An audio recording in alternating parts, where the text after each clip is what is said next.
देखिए 13वें सवाल में हम बात करें प्रश्नावली 6। एक त्रिभुज ABC की भुजा BC पर एक बिंदु D इस प्रकार है, यानी आपको चित्र तो दिया नहीं है। एक त्रिभुज ABC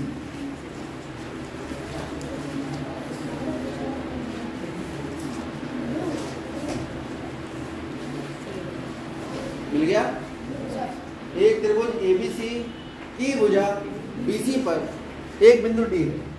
इसकी भुजा BC पर एक बिंदु का है D, कहीं भी हो सकता है। इस प्रकार है कि ADC ये वाला BAC के बराबर है। BAC ये हमें ज्ञात है।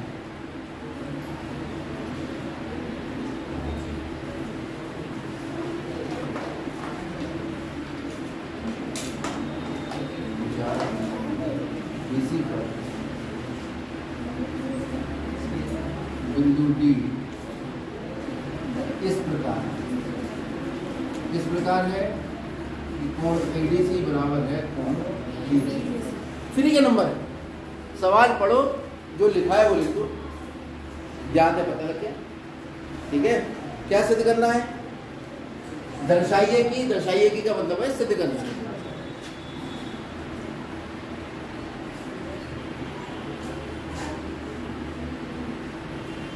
क्या सिद्ध करना है हमें?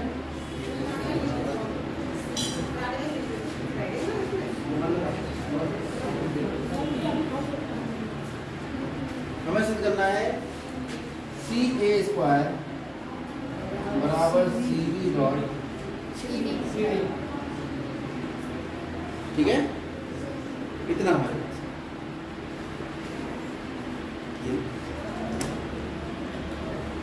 क्या करें भाई, हमारे पास तो एक ही तरीका है। A समरूपता कसौटी, S समरूपता कसौटी, और तीसरी कौन सी थी?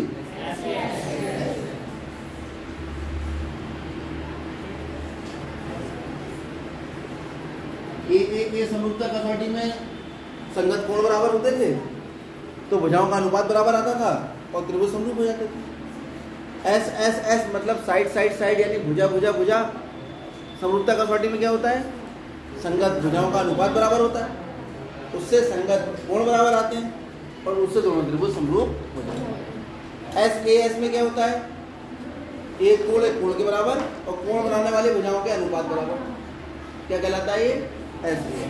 इन तीन में से कोई एक ही इसमें फिट होगी। और एक और समरूपता कसौटी थी, जिसकी छोटी बहन A समरूपता कसौटी, यानी दो त्रिभुजों में अगर आपस में संगत दो कोण बराबर हैं, तब भी वो दोनों त्रिभुज समरूप हो जाएंगे। चलो उत्पत्ति देखिए।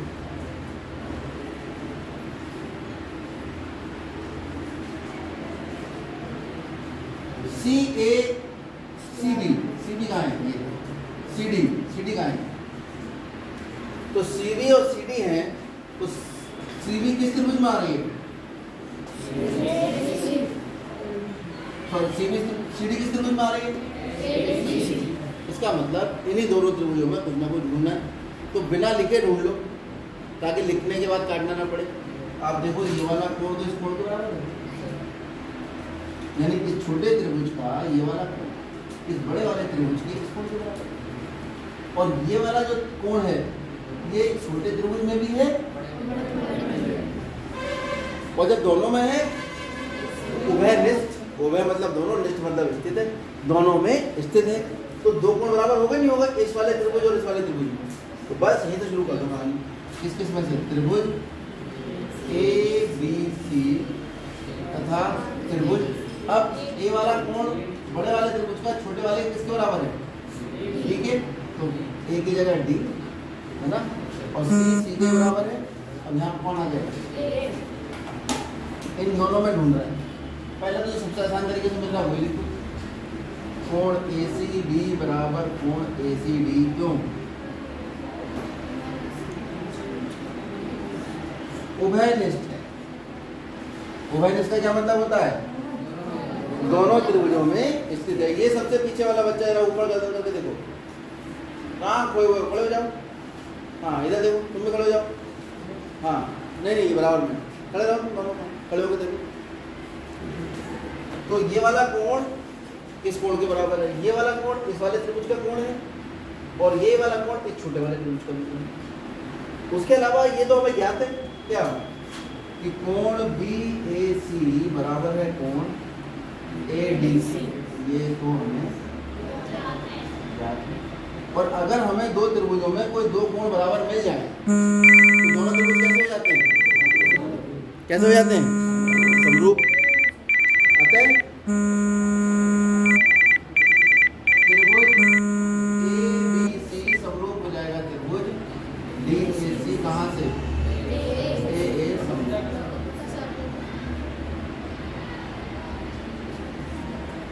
और जब दोनों त्रिभुज समरूप हो गए तो समरूप त्रिभुजों की संगत भुजाएं बराबर होती है, संगत भुजाओं का अनुपात बराबर होता है। अब क्योंकि त्रिभुज ABC समरूप है त्रिभुज किसके? ADC। और वैसे भी अगर मैं चाहूँ ये वाला यूज ना करके मैं वो वाली प्रॉपर्टी यूज कर लेता हूँ कि अगर दो कोण बराबर हैं तो संगत भुजाओं का अनुपात बराबर होगा, इसीलिए त्रिभुज समरूप होगा। तो अगर इसका यूज ना करके हम अनुपात वाले का भी यूज कर सकते हैं। इसमें एक फायदा रहता है कि पहले तो हमने डिसाइड, पहले तो देख लिया C के बराबर है तो जहाँ C आ रहा है वहाँ C आए, A D के बराबर है तो जहाँ A आ रहा है इसमें वहाँ D आए।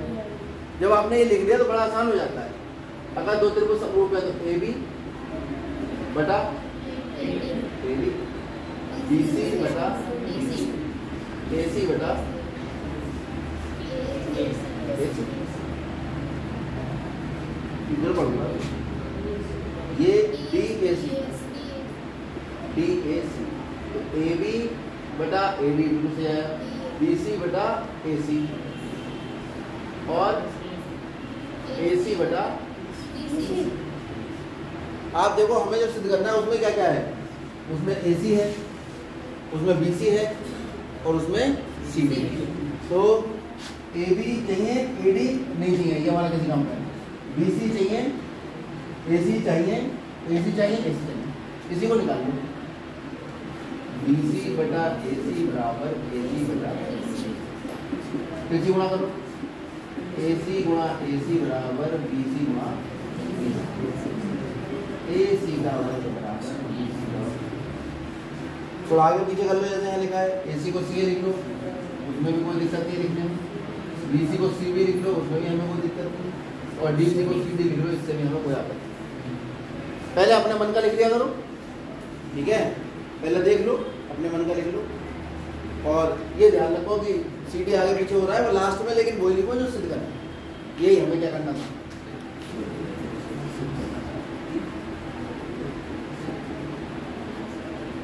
आगे बढ़ो।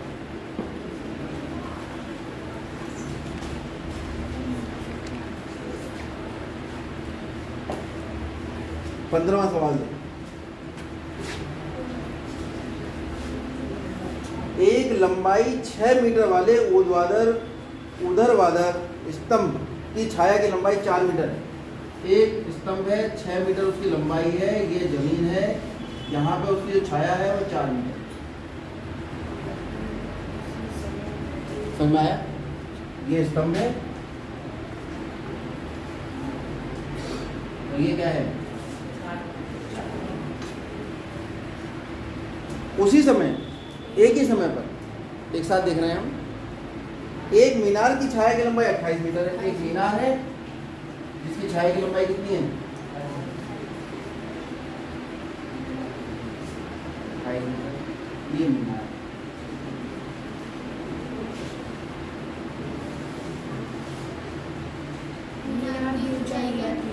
मीनार की ऊंचाई हमें क्या, ठीक है, मीनार की ऊंचाई x मान लेते हैं, माना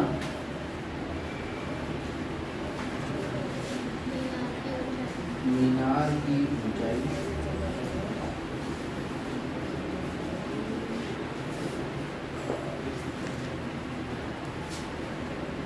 h मीटर।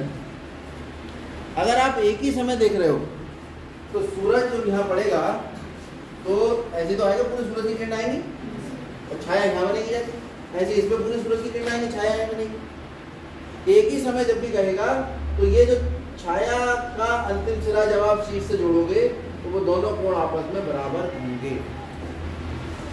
ये सूर्य का उन्नयन कोण कहलाता है कि अगर एक ही समय जितने भी आप आकृतियों की छाया बना रहे हैं उसके छाया के सिरे को उस आकृति के सिरे से आप मिला देंगे तो वो जो कोण बनेगा छाया और मिलाने वाली रेखा के बीच में, वो सबके लिए क्या आएगा, बराबर आएगा। अगर एक ही समय पे नापोगे, सुबह को नापोगे एक दोपहर को नापोगे अलग अलग, एक ही समय नापोगे दोनों कोण बराबर रहेंगे।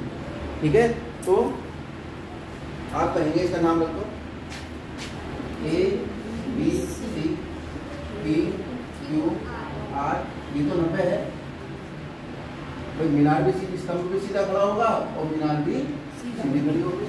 तो त्रिभुज ए बी सी तथा त्रिभुज पी क्यू आर में अगर हम देखें तो कोण बी जो है वो किसके बराबर है, कोण के, क्यों, समकोण, इसलिए बराबर है। और गिरने वाला और कोण सी बराबर कोण आर। एक ही समय सूर्य के उन्नयन कोण है, ये हमेशा याद रखो, एक ही समय सूर्य का उन्नयन कोण आपस में बराबर है। ये एक ही समय बने कोण, ऐसे करो, एक ही समय अगर कोण बनेंगे तो वो आपस में बराबर होंगे।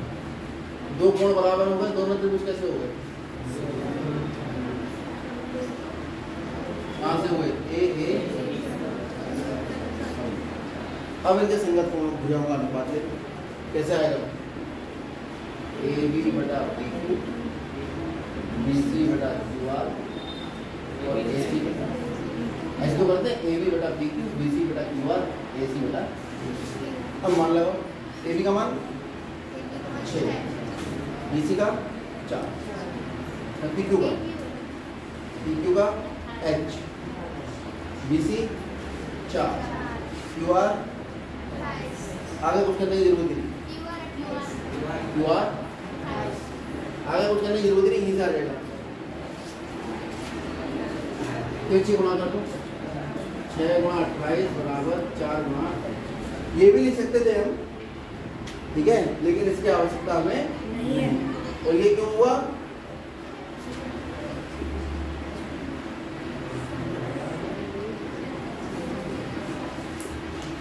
समरूप त्रिभुजों की संगत भुजाएं कैसी होती हैं, समानुपाती होती हैं। कितना आ गया ये, 6 गुणा 28 बटे 4 बराबर h, 4 बटे 28, h बराबर 762। अतः मीनार की ऊंचाई 42 मीटर। नोट करें, कल फिल्में हम दोबारा बता देते हैं आपको, अभी आपकी फिल्में पक्की नहीं हुई हैं, कल सारी फिल्में हम दोबारा बताएंगे।